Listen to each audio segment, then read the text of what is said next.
How to unsend an email in Gmail. Step 1.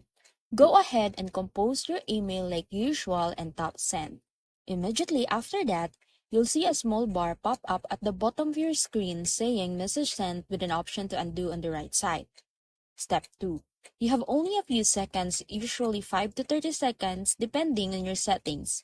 Tap undo right away if you want to stop the email from going through.